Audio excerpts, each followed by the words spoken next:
God! Purihin po ang Panginoon. Kayo po ay nakikinig sa programang The Rock of My Salvation na inyo pong mapapakinggan every Sunday, 8 o'clock dito po sa DWIZ. In behalf of Pastor Emerito Barqueros, kasama ko po ngayong gabi sila Sister Sha, si Jam, si Janice, nandito rin po si Elaine at si Justin. At kami po ay sama-samang bumabati sa inyo ng isang maganda at tunay na pinagpalang gabi sa inyong lahat. And tonight, ibibless ni Jesus ang inyong mga puso. Lalong-lalo na po dun sa mga nakakaramdam ng sobrang kapaguran, you feel exhausted, maaaring sa maraming areas ng inyong buhay. Well, today or tonight, i-assure tayo ng Lord na there is a blessing when we rest. Praise God. So narito na yung topic ni Pastor Emerita, The Gift of Rest, Part 4.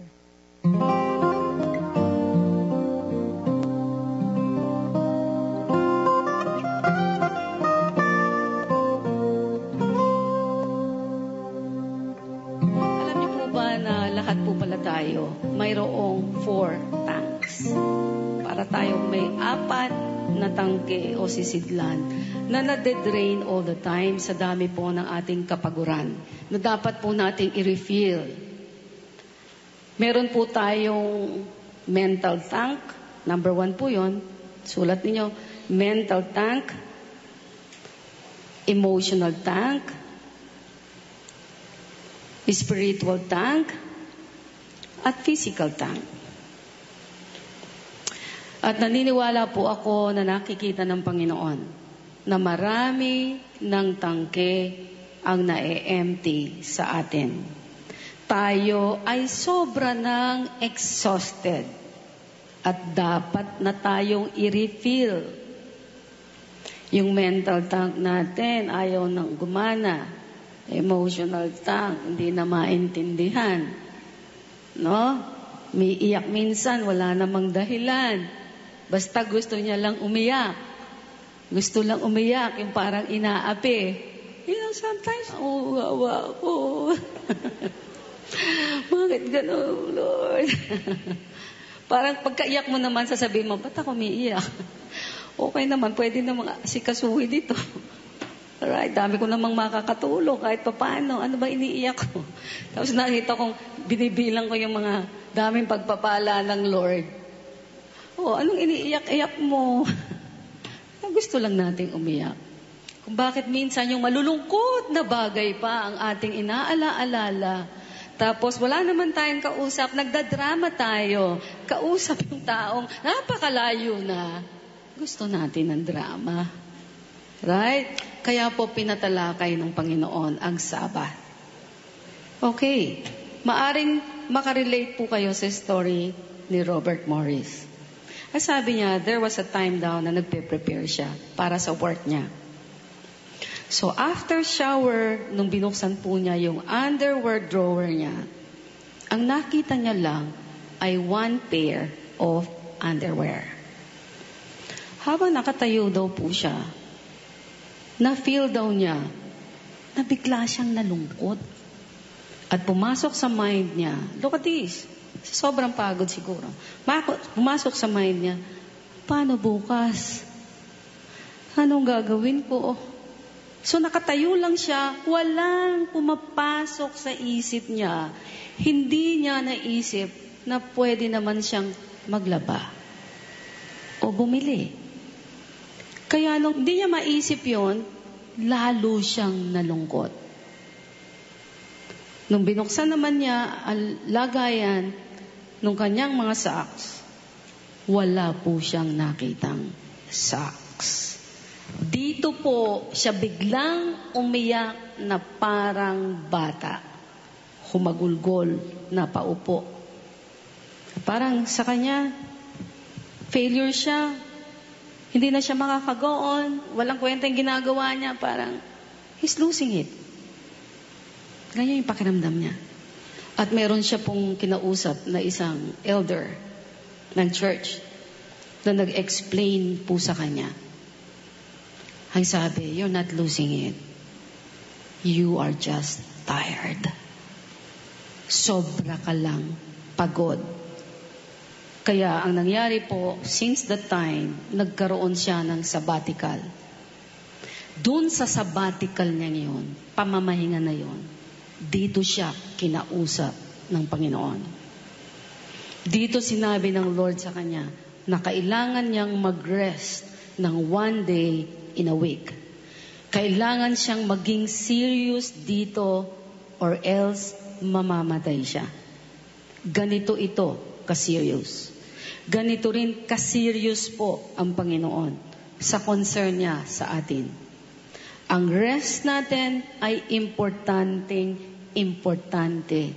sa Kanya.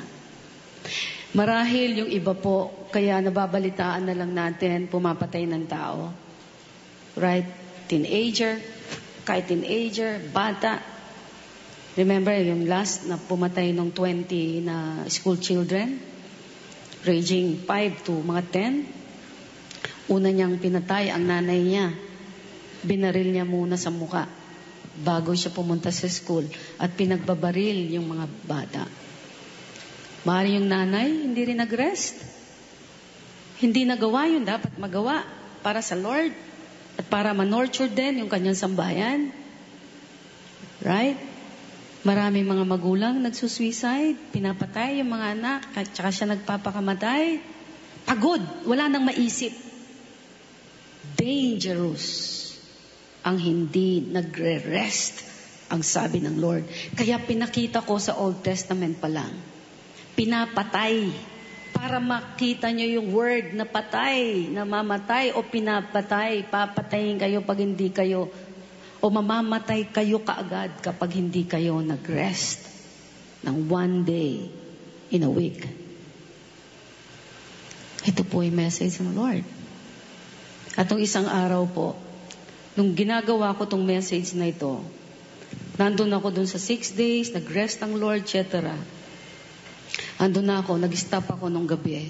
Kinabukasan, nag-worship po ako. Sabi ko, Lord, give me a word. Hindi ko po sinunod yung sunod-sunod na pagbabasa. Pagbukas ko lang ng Bible ko, pinakita niya yung 1 Kings chapter 10 verse 19. Alam niyo po, nagulat ako. Nung nabasa ko, yung description ng throne ni King Solomon. Alam niyo po ba na yung throne ni King Solomon, mayroon itong 6 steps. Nung binabasa ko yung 6 steps, yung word na 6 steps, sinasabi ng Holy Spirit sa akin, ayan yung parang days na nagle-labor kayo, nagwo-work kayo, 6 na araw. No? Tapos yung design ng likod ng throne, pabilog. Sabi ko, Lord, bakit naman pabilog? Sabi niya, symbolic ito na well-rounded o kompleto ang rest na binibigay ng Panginoon pag susunod tayo sa Kanya. At yung throne, dito rin ako nagulat. Yung throne po, merong 2 arm rest. Sa left, isa sa right. Okay? Then nung nakita ko yung rest, lalo ko na-curious. Sabi ko, may sinasabi ang Lord dito. Arm rest. Tapos sabi ng Lord, di ba yung arm, andyan yung kamay mo. Yan ang ginagamit mo pag nag-work ka. O symbolic yan na ginagamit natin pag nag-work tayo. Sabi ng Lord, gumawa ng patungan para makarest yung arms at saka yung kamay ninyo. At alam niyo po, yung 2 armrest, mayroong nakatayo, 2 lions. Tigisang side. Ito yung sinasabi ng Lord sa akin habang pinabasa ko. Sabi niya, parang remember Jesus. Jesus, siya po ang lion of the tribe of Judah. Yung 6 steps, mayroon ding lions, 12 lions. Tig-isa sa bawat side of the 6 steps. Binantayan talaga ng lion yung mga steps. No? Parang pinapaalala po ng Panginoon sa atin na binabantayan niya ang bawat hakbang natin. Bawat pag-work natin. Gusto niyang siguraduhin na 6 na araw lang po tayo mag-work. At sa 7 araw, tayo ay magre-rest. Itinalaga niya ang araw na ito para ma-enjoy po natin ito. Ma-enjoy natin ang joy of the Lord. Remember po that Jesus is the Lord of Sabbath. He is also the Prince of Peace. Okay. Lahat daw ng araw ng pag-work natin. Sabi niya, si Jesus our Lord, the Lion of the tribe of Judah, is watching over us.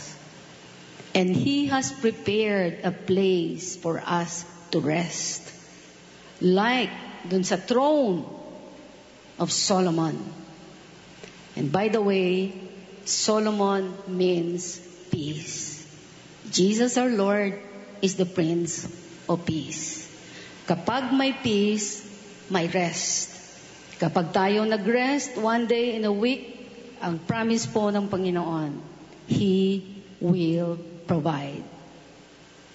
Siya po ang nag-promise nito. Praise God!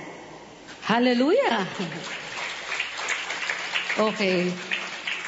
Pababaunan ko po kayo ng isang cute na patotoo na mayroon pong power and blessing kapag tayo ay nagre-rest o nagre-relax.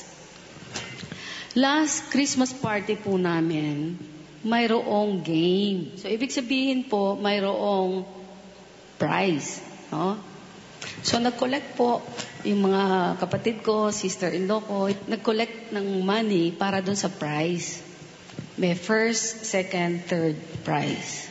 Ang game po ay ito, lahat ng may cellphone, isusulat nila yung cellphone number nila sa isang papel. Tapos iro-roll nila, ilalagay nila sa isang box. And then, yung host, yung brother-in-law ko na si Chito, then babasahin niya. Eto maganda. Siguro mga mahigit 20 yung sumali, matanda. Lahat ng may cellphone, nilagay lahat ng matanda, bata. Ako po, hindi ako kasali. Kasi wala akong cellphone. Ang doon, pag binunot yung number, tatawagan yung number na yon. Pag nag-ring yung phone mo, out ka na. Okay? Talo ka na. Kaya, kada abot nung number, tatawagan ni Chito, okay? Lahat ng mga naandun kinakabahan. Ayaw nilang mag-ring yung phone nila. No? Kasi pag nag-ring ito, out na sila. Okay. Ganun po ang game. Ano pong nangyari? I believe almost 1 hour or more na nagtatawanan, nagtatawagan, kinakabahan yung mga participants. Aba, ang totoo po, bago po yung game na yan, sabi ni Janice, Mami, lay hands mo yung cellphone ko.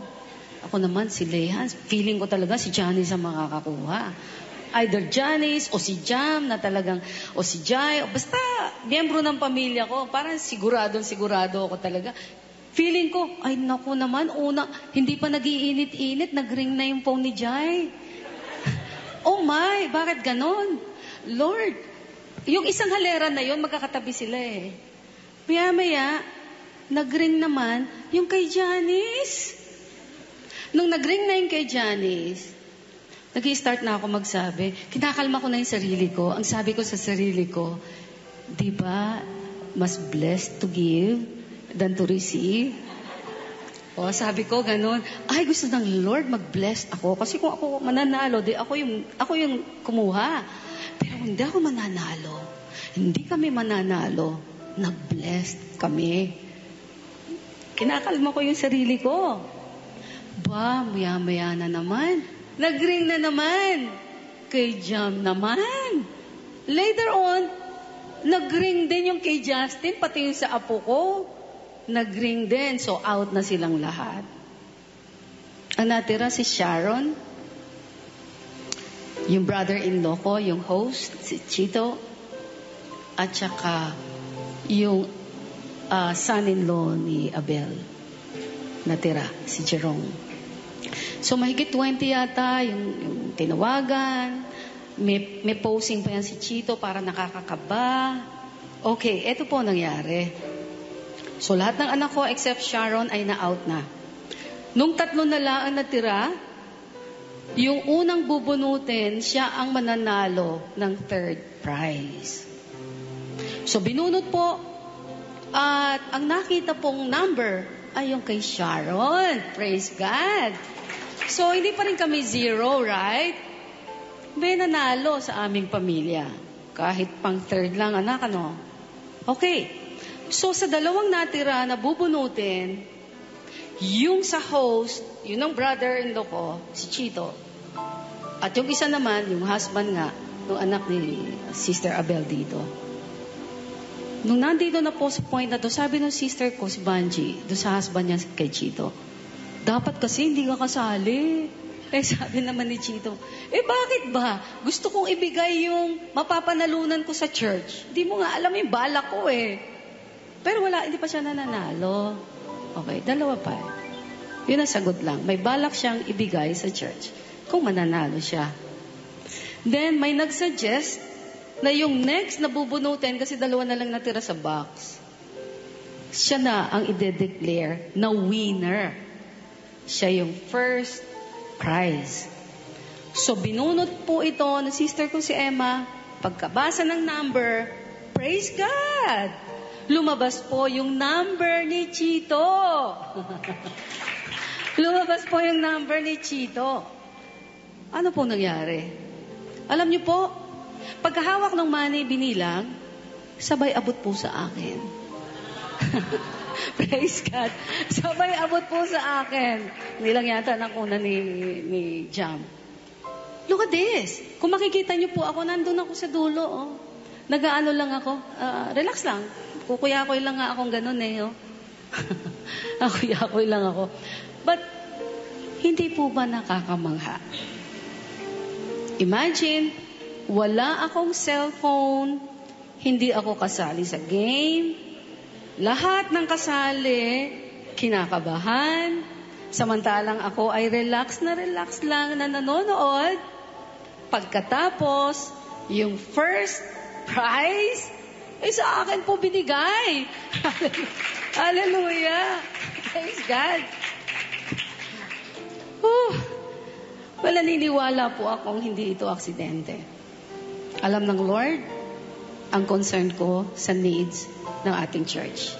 Alam ko rin na sinampulan lang po ako ng Panginoon kung paano siya nagpe-prepare ng mga blessings na hindi ko pinaghirapan, hindi ko ine-expect.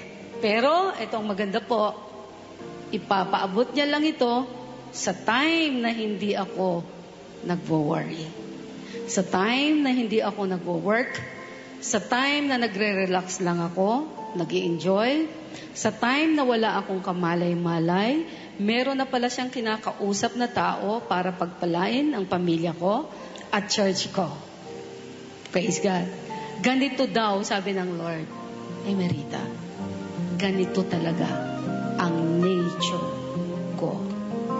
At sabi niya, mararanasan daw natin ang marami pa niyang sorpresa kapag nakikita niya na ginagamit natin ang gift niya ng pamamahinga. Amen! Praise God! Maraming salamat po, Pastor Emerita Barquero, sa inyo pong rest-freshing at very anointed na topic entitled The Gift of Rest, Part 4. Praise God! Naka-4 tayong series and alam po namin na na-enjoy kayo, napahinga ang puso ninyo, and daman-daman natin yung pag-ibig ng Lord sa atin na bilang mga creation niya, alam niya yung limitations natin. Sabi nga ni Pastor Emerita ay may mga parang tangke tayo. Yung mental, yung physical, spiritual, at emotional tanks na because yung mga care sa buhay natin, sa work, sa business, sa school, sa bahay, nauubos unti-unti ang mga tanks na ito.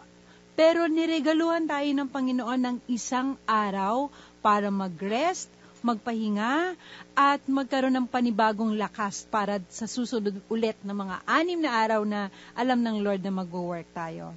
Grabe po ang Panginoon. Ganyan ang klase ng pag-ibig niya. And nakakatuwa yung kwento ni Pastor Emerita na, alam mo yon, nagre-rest yung heart niya, nakarelax lang siya. Pero sinurprise siya ng Panginoon. Sa kanya napunta yung pinakaasam. Kahit game yun, yung prize napunta sa kanya. Kaya talaga pong may gift, may pagpapala, may blessing when we rest. When we take yung rest na kinommand ng Lord. Praise God. Sister Shah, good evening. Good evening. Thank you, Sister Jem. Sister Jem, short lang din na sharing. Dun sa kinukwento kasi ni Pastor kanina. Sa totoo po, yung nangyari kasi nung Christmas party, napaka po kasi nun parang isa siguro yun sa, parang na-experience natin na, totoo nakakakaba siya. Pero at the Congrats same time, sa third prize ka. Praise God. Oo, nakakakaba. At the same time, exciting siya. And siguro parang inallow din ng Lord na ma-experience namin, especially kami, yung family namin. Kasi parang doon talaga pinakita ng Lord kung ano yung ibig sabihin ng pag nag-rest ka and hindi ka nag-worry. At saka patotoo lang din kasi hanggang ngayon natatandaan ko yung pagka-spontaneous ng pagkakasabi ni Tito Chito na kay Tita Vanji, di ba, na hindi mo nga alam kung ano yung plano ko ibibigay ko to sa church. Which is, tinuro na nga din niya, ibibigay talaga siya kay pastor kapag siya yung nanalo. Ganun siya ka-spontaneous na, kaya sinasabi ni Mami kanina, ni Pastora kanina na, yung time na hindi ka nag-worry, hindi mo alam, meron na palang hinihipo ang Lord na tao para i-bless ka or para i-provide kung ano man yung pangangailangan mo. And sa totoo po tayo kasi nga pong mga tao, marami tayong alalahanin, marami tayong mga gustong gawin sa buhay natin. Kaya nga minsan hindi pa nakakalagpas yung kinabukasan, meron na tayong gagawin sa isa pang araw.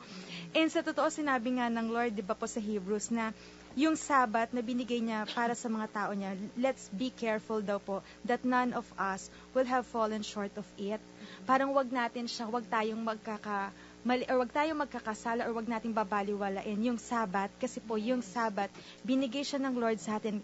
God gifted us yung rest. Kasi po, lahat talaga sa part ng buhay po natin may kapaguran.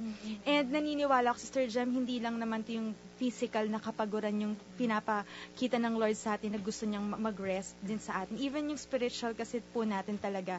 Dun sa time na nagsasabat tayo or nagre-rest tayo with the Lord, dun din niya nga nire-reveal kung ano yung gusto niyang ipagawa sa atin. And sa totoo po, sa lahat ng mga nakikinig, encourage natin sila, Sister Jan, talaga. Maganda po, pakinggan niyo yung parts 1, 2, 3, and yung kanina nga po yung parts 4. Maganda, Miss, di ba, mapakinggan nila ng isang buo kasi po, marami po kayong matututunan. And ito po, hindi lang po ito exclusive sa amin and sa inyo din pong nakikinig. Kahit sa mga anak po ninyo, kamag-anak, pwede nyo din po siyang i-share.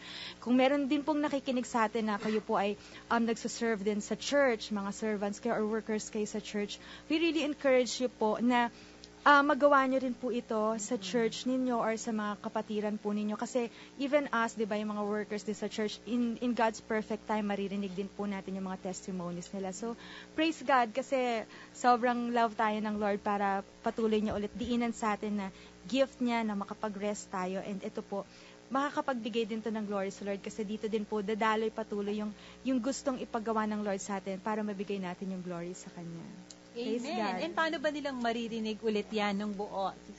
Yes, Janice, good evening. Yes, pwede nyo mapakinggan yung buong message. Visit therockofmysalvation.org. Meron po dyan yung The Daily Peace and Comfort Podcast. Pwede nyo pong i-download yung parts 1, 2, and 3. Again, therockofmysalvation.org. Sister Jem? Praise God. And gusto ko lang din segundan siguro yung patutuan ni Pastor Emerita na may blessing talaga in resting. Would you believe, Niece, no? Ito nga yung sa church, di ba, na-implement na meron ng day off, tapos meron pang Sabbath. In other words, talagang 5 days na lang talaga yung work mo. But nakita talaga namin, pinakita ng Lord, kung kailan tayo nag-e-enjoy ngayon ng Sabbath day, may extra day ka talaga to rest, mag-read ng Bible or ng inspirational books, spend time with the Lord, spend time with family. Doon pa kami nagkaroon ng increase sa tinatanggap namin. And only God can do that, diba, Sister Janice? Kasi ang sinasabi ng iba, paano ka naman magre-rest? Ang dami mong kailangan bayaran. But grabe po, ini-inspire kami ng Lord. We believe kasi naririnig niyo yung mga tinig namin. And this testimony, diba, Sister Shah, hindi namin kayang gawin. Ang Lord ang gumawa nito para patutuhanan na, hey, itry nyo, sundin po ninyo. Makikita nyo as you obey. Ang sabi nga, faith is believing kahit hindi mo pa nakikita eh. Sabi nga dun sa Hebrews 4 kapag nag-enter ka sa rest ng Lord, samahan mo ito ng faith. Mix it with faith.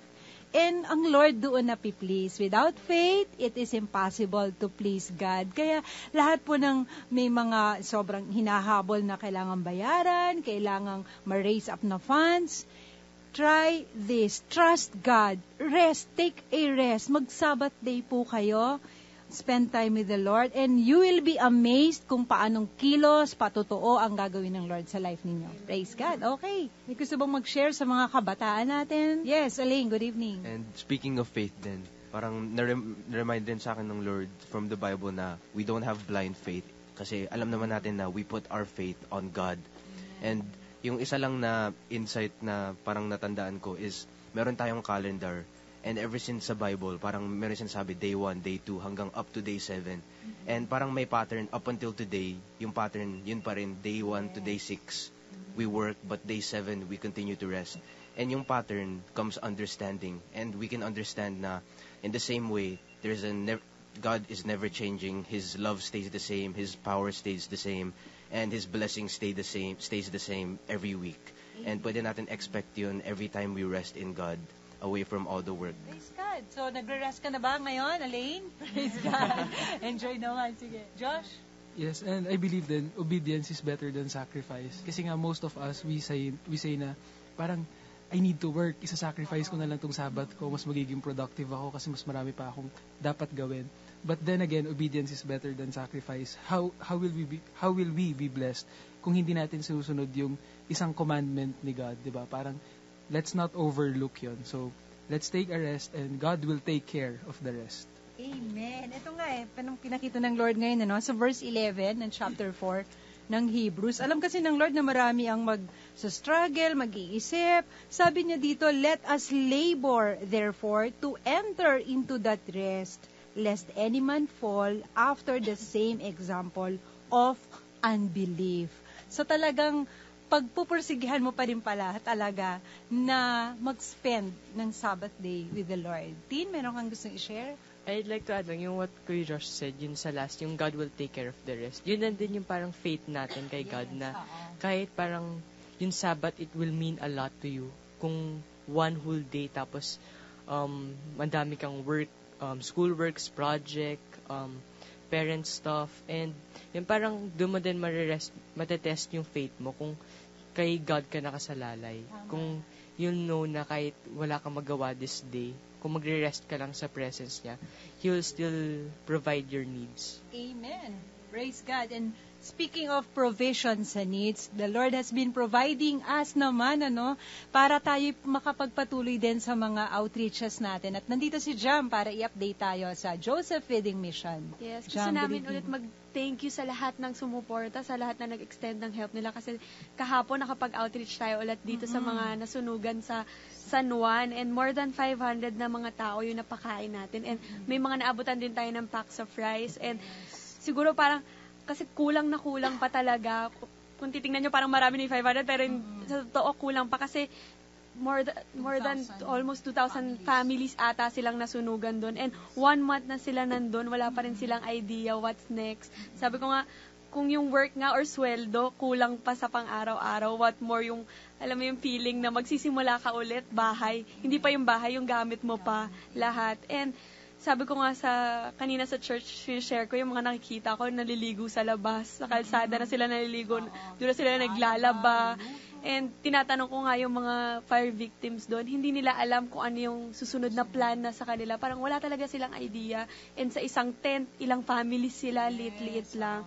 And yun, sabi ko nga kanina sa mga friends ko, kahit we can give something kahit walang kalamidad. And lalo ngayon na parang ang dami-daming nasusunugan, 'di ba, Sister Jem? And siguro maganda ni-encourage namin kayo patuloy na mag-give kasi hindi talaga nasasayang yung mga bibigay nyo na bibigay na extend kagad natin yung help agad-agad. And nagpapasalamat kami dun sa mga patuloy na nagsusupport. And speaking of support, Sister Jem, yung mga nagsupport ng feeding fair, nandun, JFM feeding fair, nandun na yung mga full gallery and yung blog, nandun. Visit niyo po yung josephfeeding.org. Yes. Sister Jem, yung sinishare po kasi ni Jam, yan po sila yung nasunugan Christmas Eve. Christmas Eve. mismo. Pag pasalubong talaga ng Christmas yun madaling araw. Sa totoo, Sister Jem, isang malaking halos block yun talaga, yung nasunugan. Ganun kalaki yung naapektuhan. Kaya niya po naririnig yung sinashare ni Jam kanina kasi ganun na po talaga yung nangyayari sa mundo. And parang pag tinignan mo nga sa news, laging may nasusunugan, may yung nababaha. Kaya every week po naririnig nyo kami, we're asking for a support kasi po sa totoo, marami talagang gustong ipaabot ng Lord. Ang maganda lang dito sa Sir Jem, binigyan tayo ng opportunity ng Lord na maging kapart ng God-given vision na binigay ng Lord sa ministry po natin, the Joseph Feeding Program Ministry ng ating pong church. And maraming salamat, di ba, Jam, sa lahat ng mga nakikiisa sa amin. Hindi na po namin kayo may isa-isa, but every time na humahayo po yung JFM team natin, sila Sister Jem, sila Jam, and the rest, kasama po namin kayo and na-extend talaga yung joy and yung smile. Alam ko na witness nila Jam yun na pag may inaabot kayo or may sinashare yung smile ng mga tao. Parang how I wish nga, di ba, parang lagi natin yung gagawin. But hindi po namin ito magagawa kung hindi din po talaga tayo magtutulungan. So, pakita natin talaga sa Lord and even sa body of Christ, yung power of unity by supporting and by giving sa mga mission and gustong ipaabot ng Lord. Amen. Yes, gusto lang namin sabihin sa lahat ng mga gustong magbigay, mag-extend ng help, pwede kayo mag-visit sa aming website, josephfeeding.org, or pwede nyo rin i-visit yung Facebook page ng JFM, Joseph Feeding Mission. I-add nyo lang po yun para makakita kayo ng mga updates ng mga upcoming outreaches pa natin. Kaya again, josephfeeding.org. And we'd also like to invite you po next week po, Sunday, 10 a.m. at number 4, San Roque Street, Barangay Capitolio, Pasig City, for the Lord's Way Discipleship Mentoring. It's a special series with Pastor Emerita po. So see you there next week. Yes, napaka-anointed at alam namin ma-enjoy ninyo, mabibless po kayo hearing yung mentoring class with Pastor Emerita. Yes, gusto lang namin batiin lahat ng mga visitors din namin sa church kanina, kila Tita Chuchi, Brother Noel, kasama din niya si Sister Dina, Irene, Oscar, and Pastor Fern. And happy birthday po to Sister Teresita, Brother Noy, and Brother Celso. Hi kay Carlos and Faye, nakikinig sila. Okay, praise God. Muli po, kung na-enjoy ninyo, napapagpala kayo sa mga naririnig po ninyo, messages, preachings, kayo po'y patuloy naming inaanyayahan na samahan kami ulit next Sunday, 8 o'clock, dito po sa DWIZ. Kasunod na po namin ang Bella Filipina, kaya umantabay po kayo. In behalf of Pastor Emerita Barqueros, maraming salamat po sa inyong lahat. This has been Sister Jem with Pastor Dan, Sister Sha, Sister Janice, si Jam, si Josh, si Elaine, at si Justin. And we thank you, God bless you, and to God alone be all the glory. You are my rock, you are my refuge, a mighty fortress strong and sure. You are my hope, my one Redeemer, sovereign